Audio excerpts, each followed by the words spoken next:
Hi, y'all. This lecture will serve as an introduction to Hinduism for those of you that aren't able to make it to asynchronous class. And basically, what the lecture will do and what each unit will do, and I'll explain this on the first one since it's the first major of the unit religions we've done, is that IB breaks down the study of religions in breadth into four key questions: why are we here? What is the human condition? Where are we going? And how do we get there? Okay, and basically what I do is I start by giving you an introduction to Hinduism with a very broad overview map, timeline you don't have to memorize, but just give you an idea of where we are in the world, etc., etc.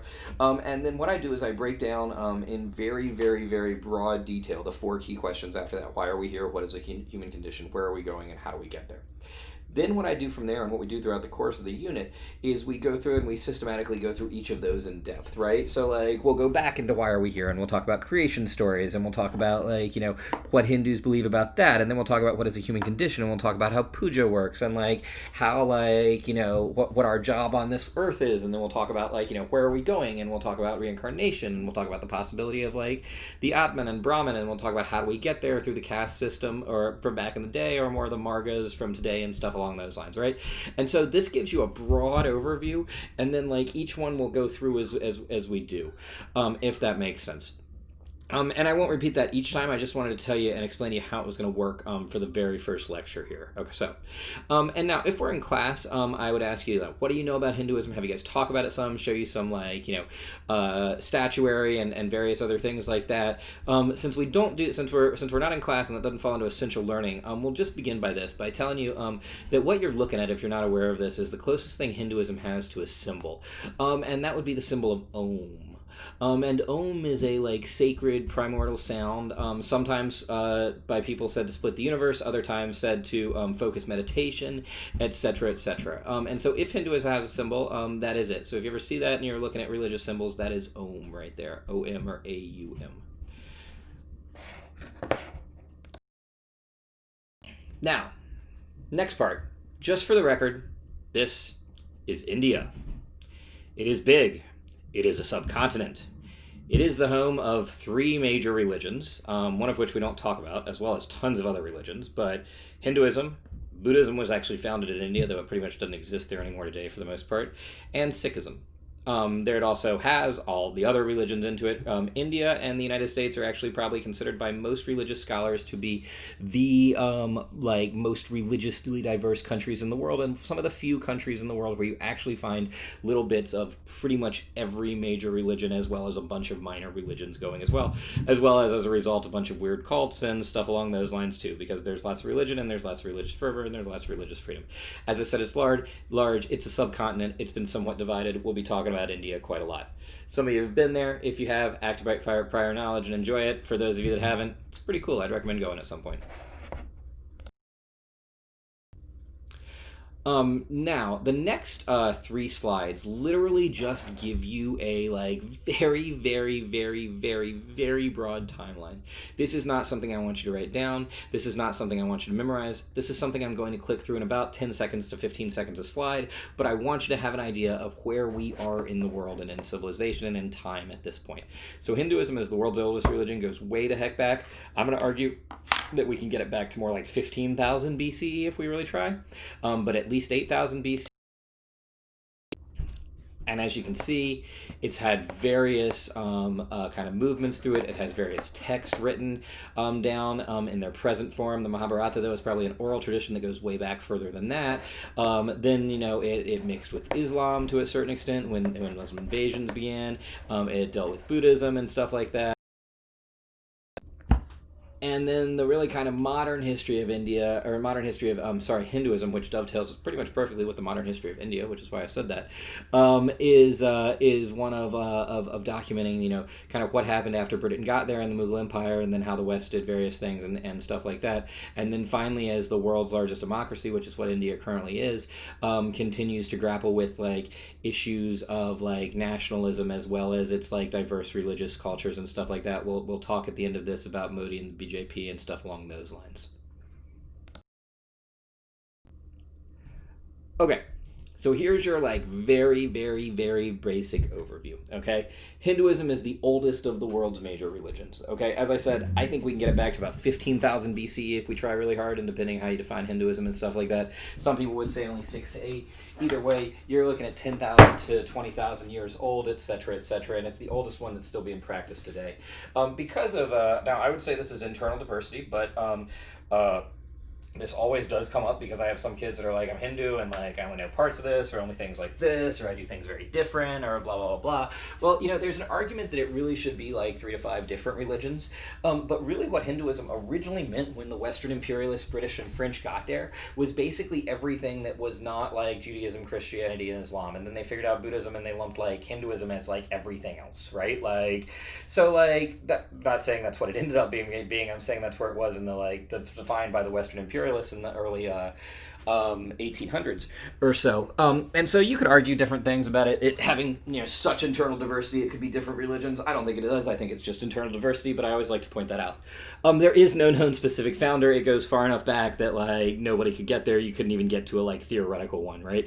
It couldn't be like Judaism where like people could say Abraham, he may or not existed, but he's like a founder, right?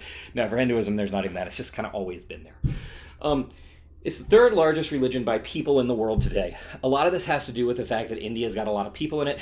The vast, vast, vast majority of all Hindus live in modern-day India, aside from those who are in diaspora, whose families have moved to other places throughout the world. And it's got at least 900, if not more, like 1 billion followers or so in there. Third only to Christianity and Islam in Christianity and Islam in sheer number of size. Hinduism, and this is going to be interesting for those of you who think you might know about this, but I'll always kind of go through like the theisms and the sacred texts and stuff like that at the beginning.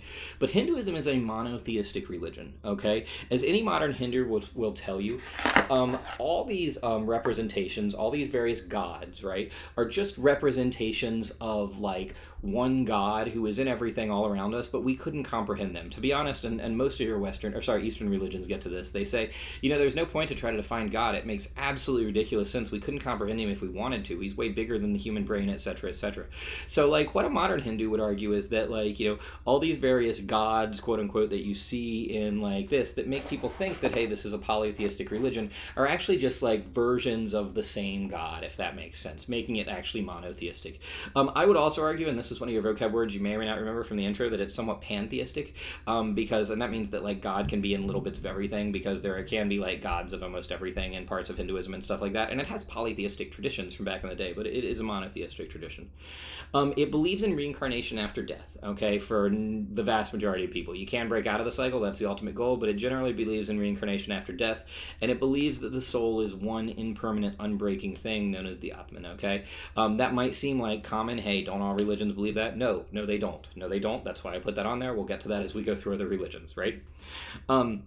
There are, as I said at the beginning, about a bazillion sacred texts in Hinduism. Some of the most important ones include the Vedas, the Upanishads, the Mahabharata, the Ramayana, the Puranas, etc., etc.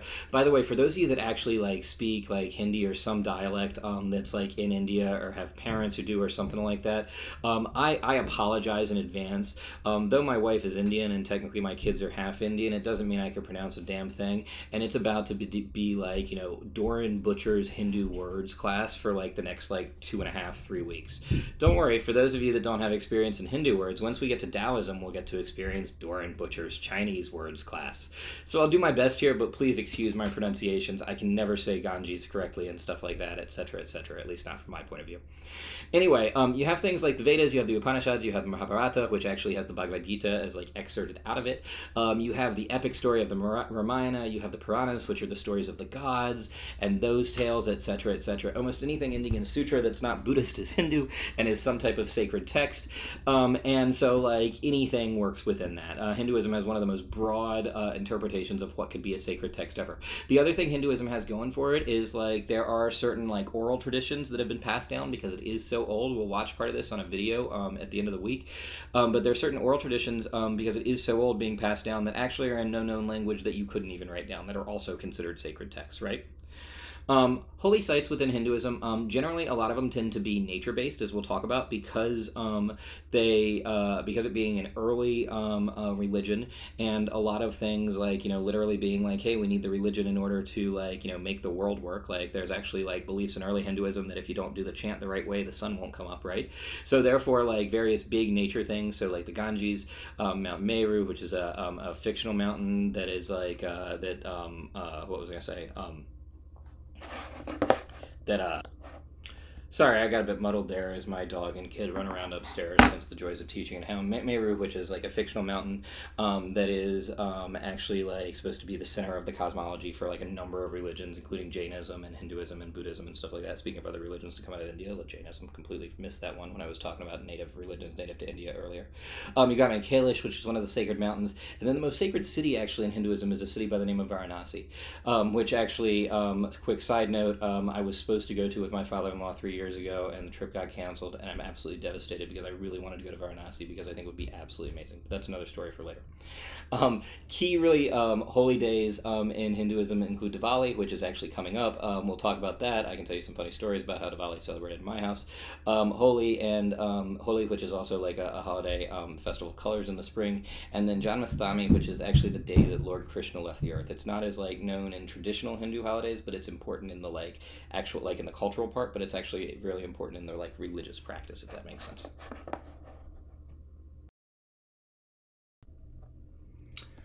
Okay, now that we've gone over the basic overview, okay, we're going to talk about like each of the key questions in very, very, very, very broad like just terms here, right? And the first one is why are we here, which literally means that, and generally this is interpreted as like the creation story or so. Now let's note that there are about a bazillion different creation stories, mostly noted depending on what region of India in, what you practice, what traditionally was handed down via oral tradition, etc., etc. And we're going to talk about some of those later. Some of them involve like, hatching out of an egg or stuff like that. Some are kind of crazy. Some of them are funny. Some of them are straightforward, cool, etc., etc. Okay? But what you need to know is at the beginning of the universe, there is this like great overarching being known as Brahman, okay? And this is going to get confusing because like you have Brahman, and then you have Brahma, and then you have the priest by the name of Brahmin, okay? And these all come up on your vocab for you to be able to see, right? And Brahman is this great overarching being, right? It actually represents what probably is the monotheistic god of Hinduism, if there is one. And this is what most modern Hindus know about and have heard about today. But I will say this: there is an argument in Hinduism that says that Brahman didn't come into actual practice in Hinduism until about the 17 or 1800s, because they were looking for like one overarching monotheistic like thing to talk about. The argument being that after India was originally colonized, that it became in people's heads, as it were, in the Western imperialists, that monotheism was superior to polytheism for whatever reason that was. Actually, I mean, there are a lot of reasons going back historically, but that's what they thought. And so Brahman was kind of invented to put like that monotheistic like addition onto things. So not everybody who practices Hinduism falls into this, but the majority of people would hear about Brahman. Okay, and Brahman is this great overarching being that's disrupted in splitting into trillions and trillions of pieces. Okay, and this is the start of the universe. Okay, some say that it was broken by the sound of Om. Others say it was broken up by choice because it wanted to experience like what parts of life could be. Others say it was broken up because the world had to be remade. Right. And from there, one of the things it creates is the creator god by the name of Brahma. Okay, and I said this gets a little confusing because you got Brahman and you got Brahma here. Okay, and Brahma is the actual creator god in Hinduism. He's actually not worshipped, as we'll get to later, because he lost a cosmic bet and lied about it. But he does still exist, right? And so the text says that that this happens. In other words, the breakup of Brahman and the creation of the creator god Brahma, who then creates the universe.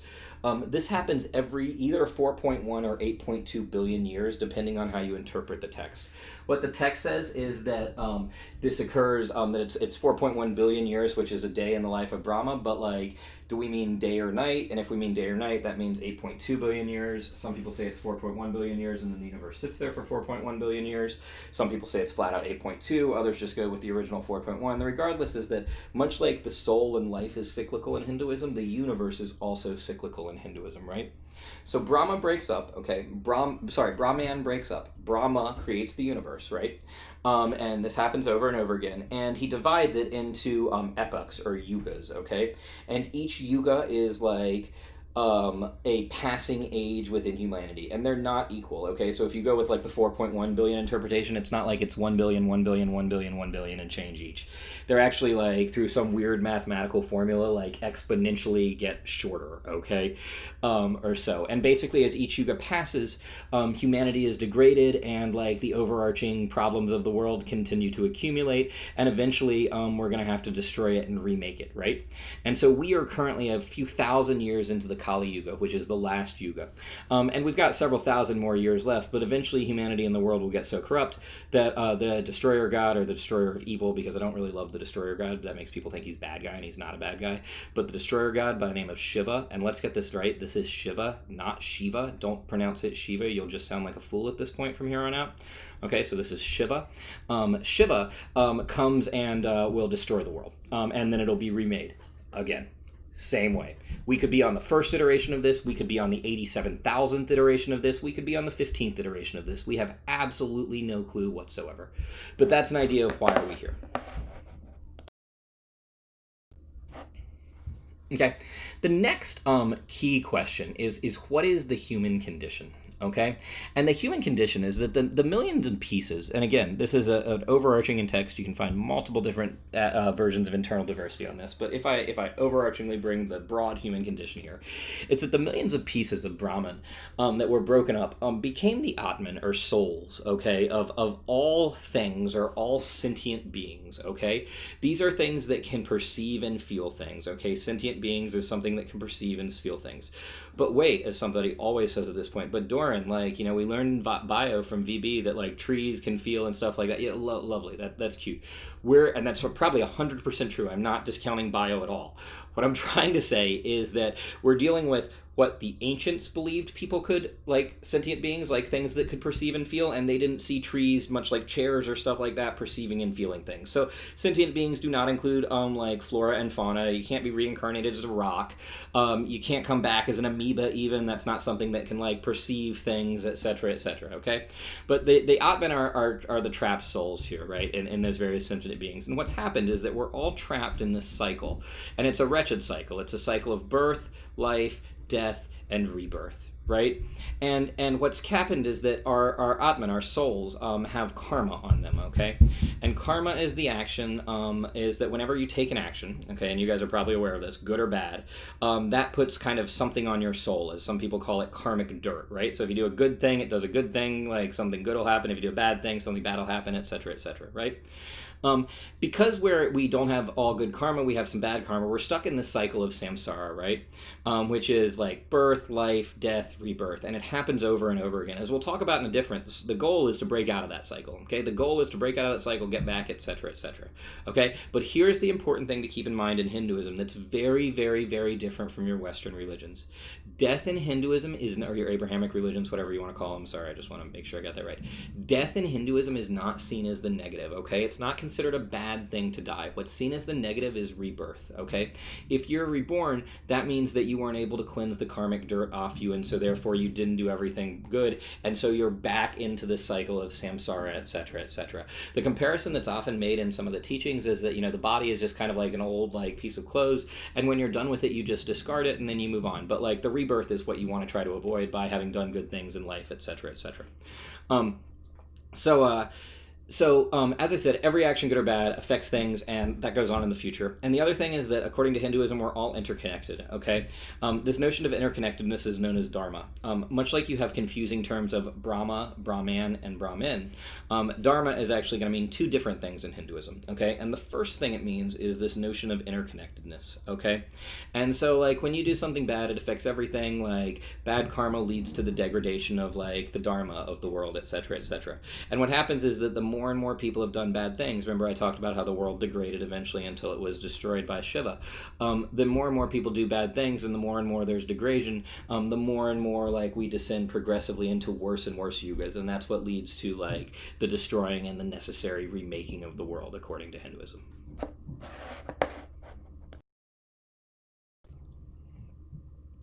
Okay, so where are we going? Well, the ultimate goal is to try to return to like Brahman in some way, which was the overarching thing. Now, this might be at the end, this might be at the beginning, this might be early on if you're a holy person, etc., etc. But what you really need to do, I mean, and as I said, the Brahmin part's not that point, that not that key in Hinduism. The key part, because like where you go after that is really somewhat kind of debatable. What happens? What you want to do more than anything else, though, and this is the really arching point, is achieve moksha, okay, or liberation. And moksha is way more than just a very mediocre Indian restaurant on Bellevue Way. It actually is like the overarching goal of Hinduism here, okay? And after you achieve this, like reincarnation will no longer occur. Now, most readings of this argue that it will take several lifetimes to achieve moksha, to break out of this cycle. So, like, for example, as we'll talk about, you've got on older readings of Hinduism, you've got a caste system, and you might start at the bottom, and then you might build up good karma, and then you might move up in the caste system, and then like eventually you'll get to the point that you're like a Brahmin priest, right? And we're talking in like ancient readings of Hinduism here, or even like readings all the way up until about the 1900s or so. And then you might get to the point that you're like a Brahmin priest, and then from that point, like you'd be able to do the right things to like break off the karma, to eventually, after several lifetimes of that, achieve moksha. Okay. Now, how do you do that? How do you build up good karma? Well, you do your dharma, and now we're using dharma for the second time as well. Okay, and what that means is that you do your duty. Okay, this is the right way of living, your dharma or your duty. Now, traditionally, this has involved a caste system, and the caste system was there not as a way to keep people down, according to Hinduism, but as a way to explain that everybody had a role in life and you needed to do what you do. So if you are a worker, you work. If you are a fighter, you fight. If you are a priest, you pray. As as Krishna points out to Arjuna in the Bhagavad Gita, better to die than assume the role of another. So you've got a role, you do that, etc., etc. The other way you build up good karma, aside from doing good things and doing your dharma, has been added in modern Hinduism, various yogic practices or various margic practices, depending on how you kind of want to define them too, and we'll get to that part a little bit later. When one has not achieved moksha, the Atman will be reincarnated. There are three main readings of reincarnation of the Atman, and they are listed in their popularity, and believe me, the first is by far the most popular. The second one's a little bit there, and the third one is kind of a niche reading of what happens to the Atman. So the general idea is that like the Atman will be reincarnated based on based on karma determining station in life, okay? And here's the thing, you sit there and say, okay, but I want to screw around, it wouldn't be that bad to be a dog or anything like that eventually, like blah, blah, blah. Okay, appreciate it. I hear you on that. But, okay, here would be the argument. When you're a human, you have way more opportunities to do your role, do your duty, do good things, and build up good karma. So as long as you're in that situation, you want to stay in that situation. If you think about other sentient beings like animals, you will note that quite often they act in their own best self-interests, okay? And so this is why, like, being a human being is by far and not by far the best. It's actually the only way to eventually break out of moksha.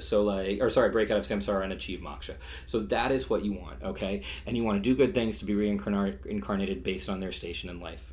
Now, as the caste system fell out of popularity, the second reading of Hinduism became based on the Atman's desire to try new things, okay? And this is becoming more and more popular in internal diversity, though it's not as popular by far as the like traditional reading. And that is that like the Atman's like, hey, I kind of want to figure out what it's like to be a upper middle class person on the plateau in Sammamish. Then I kind of want to figure out what it's like to be a fly in like Tahiti. Then I kind of want to figure out what it's like to be, I don't know, a frog in Louisiana in the South. Then I kind of want to figure out what it's like to be like, a really, really, really rich, annoying Floridian. Like, I don't know. I mean, stuff along those lines. You guys get the idea of what I'm saying. So it's based on the desire to try new things.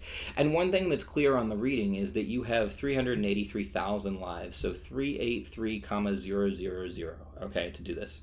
There are some people that argue the Atman only has like one attempt to be human, and other than that it's like, sentient, or it's another sentient thing, and so that during that time you have to do everything you can to break out and become human. But that is a really small break out and achieve moksha, but that is a really small niche, like probably about like less than 1% like reading of Hinduism or so, but it's worth mentioning in there because you might run into it. Okay, I always have some kid that asks me what happens if the Atman doesn't really achieve moksha in time, can't do it, you're just a horrible person for 383,000 lives.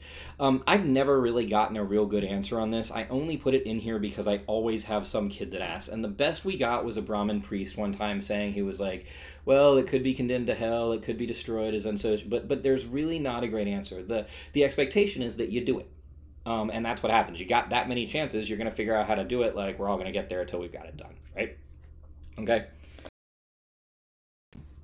So the last part, and then we're done with this kind of intro part, is the how do we get there? Okay, and there are four stated goals in life. Okay, and they're actually here, like well, actually, what it is that one is the most important, two and three are also there, and doing one, two, and three correctly lead to four, as it says at the bottom. So the big thing is your dharma. You have to do your duty, you have to do your role, you have to be righteous, etc., etc. As I said, historically, that meant like you're born into the part of the caste system, right? However, as we'll get to, the caste system and not being able to move up never really jived with capitalism and Western imperialism that came in and stuff like that, right? And so eventually what it became is that you need to be a good person and do what you're supposed to do. So in other words, okay, you're allowed to, like, if you're born into a lower caste but you're intelligent, then by all means, like, go be the academic, go do that, but then, do good things for your family, provide, be a good person, like, do your, like, righteous duty in life, etc., etc., okay? Hinduism also talks about two other key principles in life, okay? The principle of artha, which is the ability to, like, provide for your family, have economic values, prosper, etc., etc., though not at the expense of your duty. So, like, in other words, there's no problem, like, making some money, like, providing for your family, feeding it, giving them an opportunity to, like, do their dharma, etc., etc. It's a problem if you do that at the expense of other people and at the expense of things like that. And the other thing is that Hinduism very much says that as human beings, we should enjoy, like, pleasure, love, psychological values, etc., etc., and that's a principle known as kama, hence the name, the Kama Sutra, right? But, like, these are important as well. Now, again, neither of these can come at the expense of your dharma. That is the most important thing here, right? And so if you do those right, then in modern Hinduism, you will eventually achieve moksha, which is the breakthrough of liberation from the cycle of suffering, right? And as I said, like, originally the idea was, like, you did your duty and you just stayed in your caste, okay, and then you might get the other things. But now, as I said, duty's kind of been redefined, right, a little bit in here. And we'll talk about this a lot as we go through how do we get there. Okay.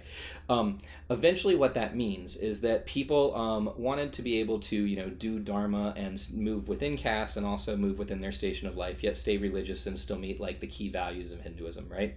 And so what this came up with was three yogic paths known as, like, the three margas, okay? And yoga, by the way, means it's more than just what you get credit for in gym somehow. That's just a type of yoga. That's hatha yoga. That's yoga of the body. Yoga means the yoke, and they're ways of, like, honing and refining your body, your mind, your spirituality, etc., etc. And so there are three key yogic paths and way to achieve salvation in modern day Hinduism, and these can be your dharmas, and these can be what lead to moksha, etc., etc. You can choose the path of Jnana Marga, which is salvation through knowledge, understanding, reading the scriptures, etc., etc. That's the least popular path. You can choose the path of Bhakti Marga, which is salvation through religious devotion. This can mean extreme devotion to a god or gods or an avatar, etc., etc., which is, as I said, just one representation of the main monotheistic god. By the way, if you don't know that term, an avatar is just, like, a different being or persona that one god can turn into, right? And, like, various gods have various avatars of each other and stuff like that, and then their spouses and stuff along those lines. We'll get to that later. And then finally, the last one is Karma Marga, which is salvation through good actions, and this is the most popular one, and this is what I was talking about above when I was saying stuff like, you've got the path. This is the Karma Marga path of goals in life. You do your duty, you do the artha, you do the kama, you achieve moksha, etc., etc., you be a good person, like, things will work out for the modern Hindu. Okay, so this gives you a very, very broad overview of some of the ideas of, like, Hinduism. This is why, like, probably an introduction to the traditions of Hinduism would be a better, like, title for this thing or anything else, because as we've talked about with internal diversity and it being large, there are parts of this that, like, are like, there to every Hindu, and then there are parts of it that, like, only fall, like, that only, like, some Hindus do and follow and practice, but we bring that up, etc., etc. So I've tried to, like, talk about the different types of diversity in this and explain that as we go through, but do just keep that in mind that whenever we talk about religions, it's going to be, you could do this or this or this, or it could be this or it could be this or it could be that, blah blah blah, etc., etc. All right, that basically concludes my overarching, like, lecture, or, like, broad lecture for those of you that weren't able to hear it in class or wanted more, like, review or stuff along those lines. From here, we'll look at the introduction to Hinduism, the book. We'll check out some vocab, we'll check out a video, and then we'll start kind of breaking down these questions, and about 2 or 3, like, classes from now. Have a good one, y'all, and I'll talk to y'all soon.